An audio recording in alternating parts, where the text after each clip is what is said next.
오늘은 7월 11일 사도행전 9장 23절부터 31절까지입니다. 23절부터 읽어볼게요. 여러 날이 지나매 유대인들이 사울을 죽이기를 공모하더니 그 계교가 사울에게 알려지니라. 그들이 그를 죽이려고 밤낮으로 성문까지 지키거늘 그의 제자들이 밤에 사울을 광주리에 담아 성벽에서 달아 내리니라. 사울이 변화되었더니 이제 그를 파송했던 유대인들이 오히려 이제 사울을 죽이려고 합니다. 왜? 사울은 그들이 볼 땐 변절자예요. 그러니까 죽이려고 하는데 이제 다메섹에서 예루살렘에 들어오는 곳에 성문이 있을 거 아닙니까? 성문을 밤낮으로 지켜요. 그러니까 24시간 내내 지키는 거예요. 사울이 들어올 때 잡아다가 죽이려고 작전을 짠 거죠. 그런데 어떻게 알려졌는지 모르겠지만 사울에게 이 소식이 알려졌어요. 그리고 그리스도인들에게도 알려졌어요. 이 사실이 다 탄로가 난 거예요. 하나님이 알게 하신 거겠죠. 누군가를 통해서 말해 주신 거겠죠.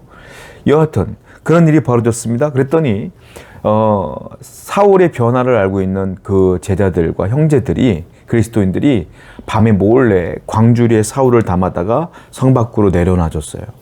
그래서 무사하게 탈출하게 되는 장면을 보게 됩니다. 하나님은 사울이 복음을 전하는 일에 있어서 사울이 붙잡히면 끝나는 거 아닙니까? 그 복음의 확장과 그 사명을 감당케 하기 위해서 하나님은 이 모든 것들을 알게 하시고 방법을 주시며 해결책을 주시며 안전하게 보호하시고 안전하게 그를 이끄시는 것을 보게 돼요. 여러분 그렇습니다. 하나님의 사람은 누가 지키느냐? 하나님이 지켜요. 하나님을 위해 사는 사람들은, 복음을 위해 사는 사람들은, 하나님의 영광을 위해 사는 사람들은 하나님이 지켜줘요. 그 안전을 보장해 주시더라라는 거예요. 그래서 사울은 하나님의 이 놀라운 보호하심을 처음 느끼게 되고 경험케 됩니다. 하나님의 기적을 체험하게 되는 것이죠. 26절부터 볼게요. 사울이 예루살렘에 가서 제자들을 사귀고자 하나 다 두려워하여 그가 제자됨을 믿지 아니하니 바나바가 데리고 사도들에게 가서 그가 길에서 어떻게 주를 보았는지와 주께서 그에게 말씀하신 일과 다메섹에서 그가 어떻게 예수의 이름으로 담대히 말하였는지를 전하니라. 사울이 예루살렘으로 들어갔습니다. 그리고 자기가 회개했고 예수님을 다메섹 도상에서 만났다는 얘기를 했어요. 그런데 이 사울은 예루살렘 제자들과 함께 사귐이 있기를 원하는 마음으로 간 거예요. 그런데 아무도 사울 앞에 오질 않아요. 왜? 두려운 거예요. 사울이 거짓말로 우리에게 말해서 우리를 잡아갈까 봐 염려스러운 거예요. 그때 중재자가 나타나죠. 바나바입니다. 바나바가 12제자에게 말하는 거예요. 제가 들어봤는데 진짜예요. 진짜 회심한 것 같습니다. 그래서 바나바의 중재 덕분에 사울이 12제자와 함께 사귐을 갖게 되는 장면을 보게 되는 것입니다. 또 문제가 생겼어요. 무엇입니까? 아무도 사울의 말을 믿어주진 않아. 그런데 하나님은 또 한 사람을 보내주시죠. 누굽니까? 바나바예요. 그리고 그 문제를 또 해결해 주세요. 사울은 계속 경험해요. 내가 예수님을 만났더니 내가 문제를 만날 때마다 하나님은 사람을 보내주시는구나. 하나님은 그 문제를 해결해 주시는구나. 우리 하나님께서 나를 돕고 계시는구나. 이걸 계속 깨닫게 되는 거예요. 하나님은요, 하나님의 사람을 돕습니다. 때로는 사람을 보내주시고요. 때로는 지혜도 주시고 때로는 물질도 줘요. 하나님은 필요한 것을 하나님의 사람들에게 공급해 주십니다. 오늘도 여러분 가운데 무엇이 필요합니까? 문제가 있습니까? 사람으로 해결할 문제입니까? 물질로 해결할 문제입니까? 어떤 문제일까요? 하나님께는 답이 다 있어요. 그러므로 하나님께 구하는 여러분 되기를 축원드립니다. 29절부터예요.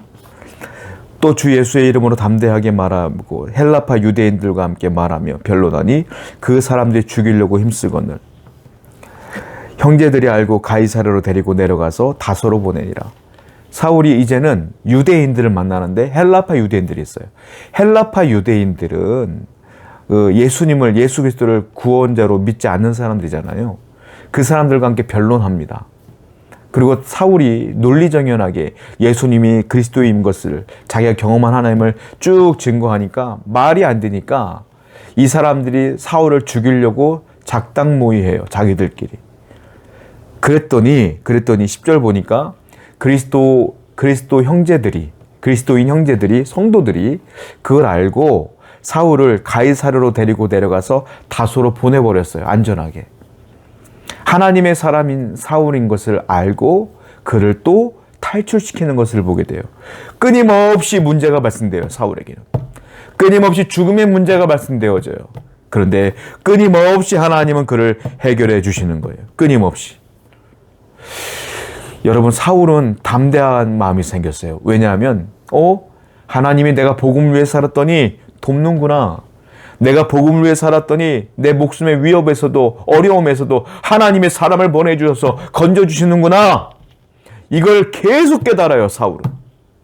그래서 사울은 결정합니다. 어떻게 해요? 나는 세상에 담대하게 복음을 전하리라. 내 목숨이 다하는 날까지 복음을 전하리라. 이 복음의 사명이 끝나기 전까지는 하나님이 나를 보존해 주실 것이며 나를 안전하게 지켜주실 것이는 내가 확신하니 세상을 두려워하지 않고 염려하지 아니하고 내가 복음을 위해 살리라 결단하여 복음을 전합니다. 우리가 알다시피 평생을 복음 위해 살다 가셨어요. 여러분, 하나님은 사명자를 지켜주셔요. 복음을 위해 이렇게 사는 사람을 지켜주셔요. 아무나 지키는 게 아니라 하나님의 복음을 위해 사는 사람은 하나님이 완전하게 지켜주셔요. 어떻게 살기를 원하십니까? 하나님의 영광을 위하여, 복음을 위하여, 말씀을 위하여 살아가신다면 하나님은 여러분들의 인생을 철저하게 지켜주실 겁니다. 오늘도 그 하나님을 믿고 신뢰하는 여러분 되기를 축원드립니다. 기도합시다. 사울을 지키신 하나님께서 우리 또한 지키실 줄로 믿습니다. 오늘도 두려워 말고 당황치 말고 세상을 향하여 담대히 살아가는 모든 성도가 되게 해 주시옵소서. 예수님의 이름으로 기도드렸습니다. 아멘.